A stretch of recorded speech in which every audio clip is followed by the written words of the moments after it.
बीच में आ भी गया तो कौन सी खता हो गई, आ गया भगा दिया फिर शुरू हो गए।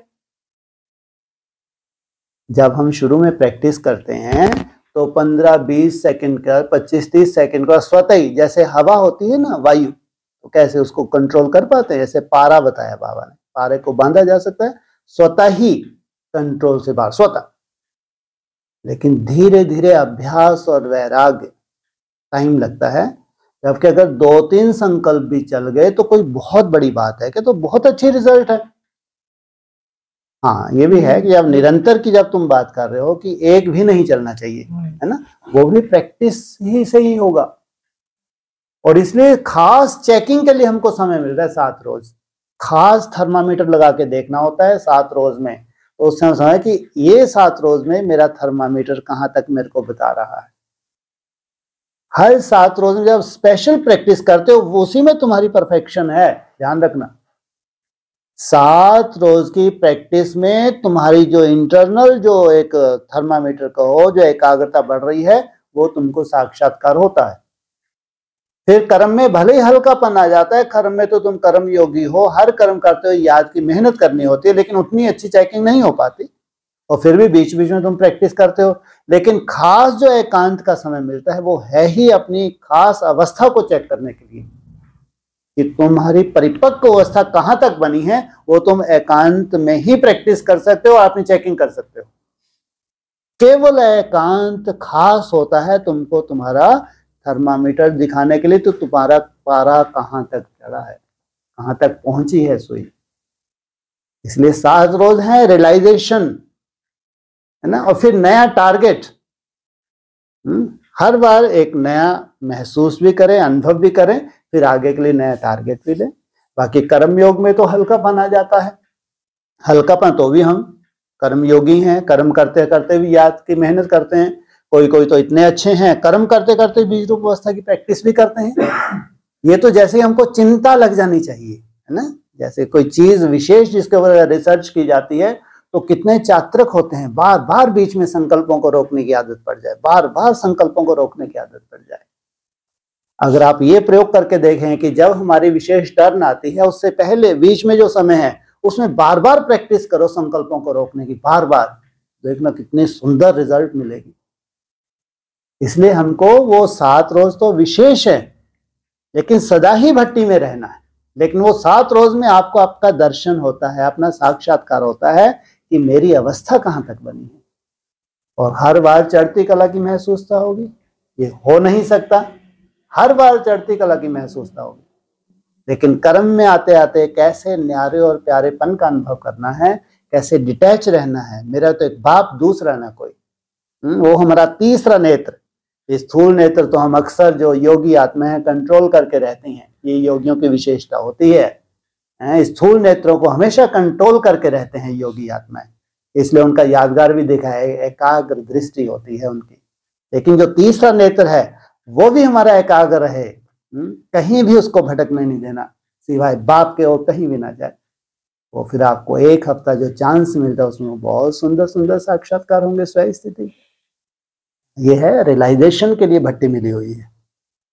ये 6 मास तो फिलहाल आपके पास कुछ ना कुछ काम है ही ना, ये कुछ ना कुछ काम के साथ साथ आपको जो भट्टी मिली है ये है रियलाइजेशन के लिए। आगे बाबा क्या रूपरेखा आपकी बनाएंगे आप जाने, बाबा का बहुत काम है, चिंता मत करो, तो सबसे बड़ा काम करने जा रहे हो। अभी तक जो किया, यज्ञ को दिया, वो वफादारी है, ईमानदारी है, बहुत कुछ दिया, लेकिन अभी जो देना है इससे ऊपर तो कोई दे नहीं सकता। यज्ञ में अब जो देना है, जो सुंदर वायुमंडल देना है, जो स्वयं का वायुमंडल, और वो दूर बैठे भी अपने परिवार को दे सकते हैं, वो वायुमंडल अभी बनने जा रहा है। तो ये है सबसे बड़ा सहयोग, इससे बड़ा सहयोग कोई हो नहीं सकता। जी हाँ भाई, माइक चाहिए पीछे भाई।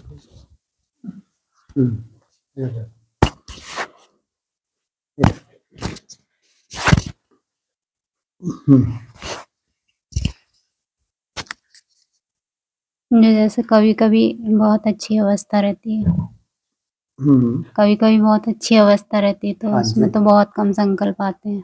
हाँ जी, मतलब बहुत कम संकल्प आते हैं। हाँ ठीक है। जैसे 1 मिनट में 2 आ गए, हाँ 3 आ गए, मतलब ऐसे। बहुत अच्छा।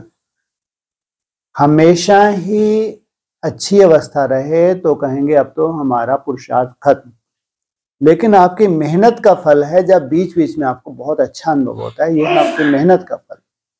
फिर बीच बीच में जब हम कर्म के फील्ड में हैं तब मेहनत लगती है। कई बार अमृत वेले में भी मेहनत पड़ती है, एकांत में बैठे तो भी मेहनत लगती है, तो भी चिंता की बात नहीं।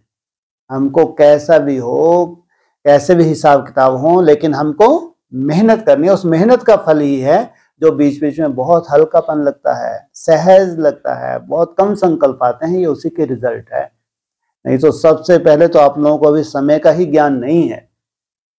अगर आपको समय का ज्ञान हो जाए, समय कितना विकराल रूप धारण कर चुका है ब्राह्मणों की दुनिया में। चौथी अवस्था में ब्राह्मण केवल 10% को छोड़ के, जो ब्राह्मणीय हैं 10% और एडवांस की ज्यादा से ज्यादा कुछ आत्माएं, उनको छोड़ के अदरवाइज ब्राह्मणों की दुनिया कैसे काल पसारता जा रहा है। काल क्या, महाकाल का रूप बनने जा रहा है, ये आपको ज्ञान नहीं है। और ऐसे विपरीत समय में भी आप लोग संकल्पों को रोक रहे हैं और आपको लगता है कि कभी कभी बीच में बहुत अच्छा लगता है। और फिर मेहनत में आप तो पीछे हैं ही नहीं, लगातार कोई कर्म भी छूटा हुआ नहीं है, हर कर्म करते हुए मेहनत कर रहे हैं। ये साधारण बात नहीं है। बाप का अगर सहयोग महसूस हो रहा है तो ये अपना स्वयं का पुण्य भी है। यज्ञ के लिए जो आपने दिया है उसका फल लेने जा रहे हैं, बाकी है ऐसा नहीं है कि मेहनत नहीं है। तो जो वायुमंडल है ब्राह्मणों का, विपरीत वायुमंडल में हम लोगों को अपने अपने स्वयं स्थिति में जाना है। जैसे ज्यादा मेहनत करते हैं ना घूम फिर के, हाँ जी, ज्यादा मेहनत करते हैं तो हम मतलब ऐसा महसूस करते हैं कि 5-5, 10-10 सेकंड मतलब हमको हर घंटे में बढ़ती है, मतलब प्रोग्रेस होती है। कई बार ऐसे चेकिंग की है कि मतलब बहुत सुंदर। आप लोगों को अगर ये आदत ही पड़ेगी ना, जिसको भी कोई भी काम कर रहे हैं बीच में याद आ जाए, अरे कुछ सेकंड संकल्पों को रोकना है, कोई भी काम, और ये काम में ही मजा आने वाला है, ध्यान रखना।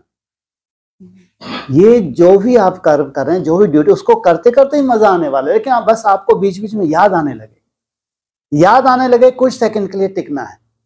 और ये कर्म में ही मजा आने वाला है और कर्म में ही भगवान का सहयोग मिलने वाला है, हमेशा ध्यान रखना। बैठ के कोई सोचे मन को कंट्रोल कर लें, अगर उसकी कृपा नहीं है तो हो नहीं सकता। और कर्म में अगर लगन लग गई आपको, बीच बीच में कंट्रोल करने की, याद में रहने की, ये सिद्धि स्वरूप बनने में ज्यादा टाइम नहीं लगेगा।